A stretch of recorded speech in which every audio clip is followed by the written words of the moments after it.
Bonjour à tous et bienvenue dans cette nouvelle vidéo. Alors aujourd'hui je me suis dit que j'allais vous faire un point sur l'adaptation de Sophie. À la base c'est pas une vidéo que je voulais faire parce que j'ai déjà fait un vlog sur l'adaptation que je vous mets ici pour que vous puissiez aller le voir. Je sais que c'est quelque chose qui a pas mal plu, bon je dois avoir 200 vues sur la vidéo, hein, on s'enflamme pas, mais j'ai eu beaucoup de retours sur cette vidéo, j'ai eu pas mal de mails, j'ai eu des commentaires et surtout depuis mes nouvelles vidéos j'ai parfois des gens qui me demandent comment se passe l'adaptation, comment ça continue avec Sophie. Et du coup, c'est vrai que c'est une vidéo que je comptais pas faire à la base parce que je trouvais que le plus important dans l'adaptation, c'était la première semaine et de montrer comment ça se passait. Mais j'ai tellement de questions, la fille. Je croule sous les lettres, je croule. Il y a un tas comme ça là par terre de lettres pour savoir comment ça se passe l'adaptation de Sophie. Putain, je fais des blagues pourries. Bref. Étant donné que j'ai 3 personnes qui m'ont posé des questions, bah, je me suis dit tiens, je vais en faire une vidéo pour essayer de décrire un peu plus. En plus, je sais que l'adaptation, c'est quand même une étape qui stresse beaucoup de gens parce que moi, ça m'a stressée, donc je me dis ça, je dois pas être toute seule. En plus, je discute avec des mères, des youtubeuses et je sens aussi que c'est quelque chose pas qui les stresse, mais en tout cas qu'elles appréhendent un petit peu et c'est normal. Donc je me suis dit que ça pouvait être intéressant de vous faire un point 1 mois et demi plus tard pour vous dire comment ça se passe et comment ça évolue en fait. Donc si vous avez vu mon vlog adaptation, vous avez vu que ça a été parfois assez difficile. Alors l'adaptation globalement sur une semaine s'est bien passée. Quand je dis bien passé, c'est que voilà, ma fille a quand même mangé, elle dormait et tout. Mais voilà, elle pleurait tous les matins, je pleurais aussi quand je la déposais et le soir elle pleurait quand je la récupérais. Les journées se passaient bien, mais elle pleurait le matin. Donc bien passé, oui si on veut, mais enfin c'est normal, c'est un bébé, c'est pas une poupée qu'on dépose, donc c'est normal qu'elle réagisse. Donc quand je dis que ça s'est bien passé, c'est que voilà, je sais qu'il y a certains bébés parfois qui se nourrissent plus ou qui sont tristes, qui restent dans leur coin, qui passent la journée à pleurer. Clairement pour Sophie ça n'a pas été ça. Par contre tous les matins elle pleurait et tous les matins je pleurais aussi. La deuxième semaine, puisque ça vous l'avez pas vu, ça a été globalement pareil. C'est-à-dire que quand je la déposais le matin, elle était en panique, elle s'agrippait à moi, etc. Je pouvais pas la détacher. J'étais obligée de la mettre dans les bras de la nounou et elle pleurait, etc. Donc je vous dis pas, tous les matins, je pleurais quand j'arrivais au bus. Après, je pleurais que 2-3 minutes. En fait, la fille qui parle que de ses pleurs à elle. J'entendais les pleurs de ma fille quand elle fermait la porte et j'entendais que ça s'arrêtait en même pas 3 secondes en fait. Alors je me demandais, il y a 2 possibilités, soit elle arrête de pleurer, soit la nounou lui tape la tête avec une batte de baseball. Mais vu que j'ai pas vu de marque le soir, j'ai supposé qu'elle s'arrêtait de pleurer. La nounou me disait qu'elle pleurait même pas 5 secondes et je pouvais vérifier parce que en bonne psychopathe que je suis, je restais derrière la porte pour voir. Et en fait, j'entendais qu'elle s'arrêtait. Donc en fait, moi après, je pleurais jusqu'à l'arrivée du bus, des petites larmes, hein. Je décris mes larmes, genre des larmes, j'étais pas comme ça.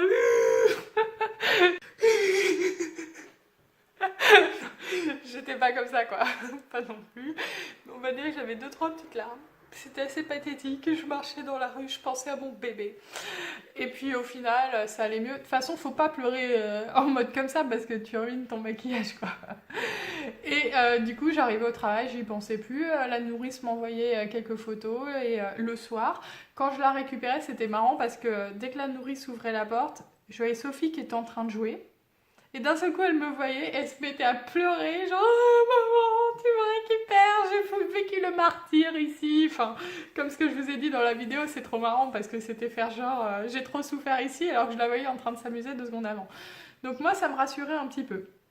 Je me suis dit, bon, au moins ça se passe bien chez la nounou, elle fait les siestes sans être tenue dans les bras, sans être bercée ni rien, la traîtresse. Et voilà, tout se passait très bien. Il y a juste le dépôt du paquet le matin et le soir qui posait problème pour toutes les deux. Ensuite, la 3e semaine, ce qui s'est passé et qui m'a fait beaucoup de peine, c'est que j'ai l'impression que ça allait mieux. Quand j'arrivais le matin, je sentais qu'elle regardait un peu l'environnement, je la tenais dans les bras, moi je la déposais pas direct parce que c'était difficile. Et quand je la passais à la nounou, elle acceptait de rester dans ses bras, mais là où c'était dur, c'est qu'en fait, il y a elle m'a fait ça 2-3 matins de suite, où en fait, elle avait un regard, mais d'une tristesse, et elle faisait une bouche genre... Je sais même pas le faire, mais genre, je veux pleurer, mais je pleure pas, mais avec un regard, mais embué de larmes. Et là, c'était horrible pour moi, parce qu'en fait, ce que je me suis dit, la pauvre a compris que ça servait à rien de pleurer, parce que de toute façon, j'allais la laisser. Que genre en mode, de toute façon, elle s'en fout de moi, et elle me laisse, Et ça sert à rien de pleurer, je suis triste, mais je pleure pas. Et ça, pour moi, c'était encore pire. Et c'est là que je me suis mise à pleurer en mode... dans la rue. Oh merde. Je crois que je l'ai réveillée. Elle a rigolé toute seule comme ça. Chut, on va faire la vidéo dans le calme. Donc le regard de tristesse comme ça, elle me l'a fait pendant 2-3 jours et ça me faisait beaucoup de peine.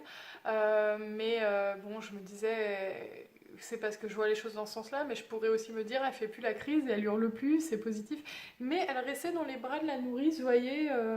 En fait, je voyais qu'elle se mettait vraiment couchée bien sur la nourrice et je me disais, ah mais c'est bien parce que elle la prend quand même comme du réconfort et ça me faisait plaisir même si j'étais un petit peu jalouse. Et enfin, la dernière semaine, alors je dis dernière semaine, j'ai eu des vacances entre temps, donc là on arrive à peu près à la période de maintenant. Les 2 dernières semaines, ce qui s'est passé, c'est que maintenant en fait, quand j'arrive, je peux toujours pas la poser, elle va pas jouer et tout, mais quand les autres enfants sont là, je vois qu'elle regarde et qu'elle a envie de descendre. Parce que, vous voyez, elle regarde en bas, elle veut descendre, elle est très chiante à porter. Mais dès que je la pose, elle veut remonter dans les bras. Donc elle n'est pas encore prête. Mais en fait, ce qu'on fait, c'est que du coup, je la mets dans les bras de la nourrice. Et en fait, elle se met dans ses bras. Et cette fois, elle me fait plus le regard de tristesse. Mais elle est bien dans ses bras comme ça, avec bien collée, quoi, comme elle peut être sur moi. Et elle me regarde. Et bon, ça j'avoue, ça m'a fait pleurer aussi. C'était pas un regard triste, mais elle me fait ça tous les matins, c'est-à-dire que elle est bien sur la nourrice, elle me regarde et elle a compris que je vais partir. Ça a pas l'air de la rendre plus triste que ça, juste elle a compris, mais elle a besoin de réconfort à ce moment-là et elle reste dans les bras de la nourrice. Et après, ça se passe très bien dans la journée. Le soir, quand je la récupère, maintenant elle pleure plus, parce que ça durait super longtemps le fait qu'elle pleure le soir quand je la récupère. Elle venait un peu en pleurant. Maintenant, elle arrive et elle me tend des jouets. Elle arrive, j'imite ma fille, hein. Elle arrive en me tendant des jouets parce que dès qu'il y a la porte qui s'ouvre et tout, elle suit la nourrice partout. Et elle me voit et donc elle me tend des jouets. Et en fait, dès que je suis là, elle arrive et après elle prend ses chaussures. Je trouve ça trop marrant, donc ça veut dire qu'elle a quand même envie de partir. Par contre, elle a fait un coup de pute. Je voulais dire un sale coup, mais je sais pas, j'ai eu envie de dire un coup de pute à mon conjoint. Parce qu'un soir, il est venu la récupérer. Et elle lui a fait la crise en pleurs, genre je ne veux pas partir avec toi.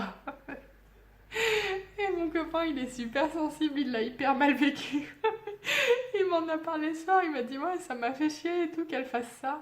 Moi le lendemain elle me l'a pas fait, alors je me moque de lui, je dis moi quand je vais la récupérer elle est contente. Je suis sadique. Mais bref, elle lui a fait ce coup-là. Alors moi, je vis un peu dans la peur qu'elle me le fasse. Parce que si un jour elle me fait ça, je vais pleurer en mode... Mais bref. Donc, bon, ça doit être insupportable pour vous cette vidéo. Je rigole toute seule, je suis désolée. Reprenons notre sérieux.